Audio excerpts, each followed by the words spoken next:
حضرت عائشہ صدیقہ رضی اللہ تعالیٰ عنہ کہتے میں بیٹھی تھی حضور کی بارگاہ میں، دوپہر کا وقت حضور کے کیلولا کا وقت ہوتا تھا، اس وقت صحابہ نہیں آتے تھے، حضور دوپہر کو تھوڑا آرام کرتے تھے۔ کہتے ہیں ایک بوڑھی خاتون ایک دن آ گئی دوپہر کو، اس کے ہاتھ میں چھڑی تھی، لاٹھی پکڑی تھی، اس نے دروازے پہ دستک دی۔ جب میں نے پوچھا کون ہے تو وہ عورت بولی، حضور آرام کر رہے تھے، کہتے ہیں وہ عورت جب بولی نا، اللہ کے محبوب چارپائی پہ اٹھ کے بیٹھ گئے، اس کی آواز کانوں سے ٹکرائی، حضور اٹھ کے بیٹھ گئے۔ دروازہ کھولا، وہ خاتون اندر آئی تو بڑی دنیا آتی تھی، پر جس انداز میں نبی پاک نے اس کا استقبال کیا ایسا کم ہوتا تھا۔ حضور کھڑے ہو گئے، پھر محبوب پاک نے بٹھایا، پھر حضور علیہ السلام کی میں آنکھوں کا حسن اور روشنی دیکھ کے اندازہ کر رہی تھی کہ اس کے آنے سے حضور بڑے ہی زیادہ خوش ہیں، نبی پاک بڑے خوش ہیں۔ اللہ کے محبوب نے کھجوریں دی، سرکہ دیا، دیر تک حضور ان کی باتیں سنتے رہے۔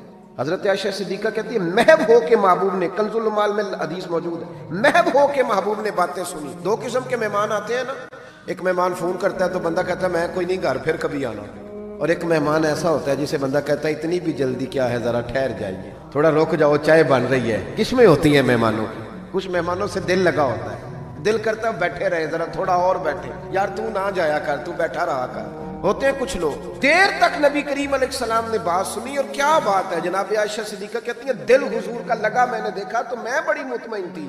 اس خاتون نے کہا کہ اب میں نے جانا ہے، لگ رہا تھا کہ حضور چاہتے ہیں ابھی رکے، لیکن اس نے جب کہا نہ جانا ہے تو حضور نے فرمایا ٹھیک ہے۔ جب وہ جانے لگی تو حضور نے تحائف جمع کیے اور جناب بلال حبشی کو فرمایا ان کے ساتھ جاؤ اور چھوڑ کے آؤ۔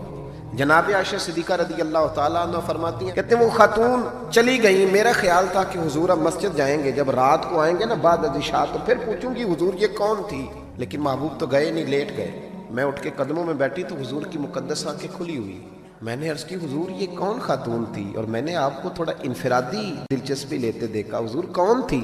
جب میں نے پوچھا تو حضور کی آنکھوں میں آنسو چمکنے لگے، حضور اٹھ کے بیٹھے اور فرمانے لگے عائشہ یہ میری پہلی زوجہ خدیجہ الکبریٰ کی سہیلی تھی، اور فرمایا جب ہم مکے میں رہتے تھے تو یہ آیا کرتی تھی، خدیجہ اس کا پرتک پاک استقبال کرتی تھی، اسے کھجوریں کھلاتی تھی، دودھ پلاتی تھی، پھر یہ باتیں سناتی تھی تو خدیجہ اس کی باتوں کا جواب دیتی تھی۔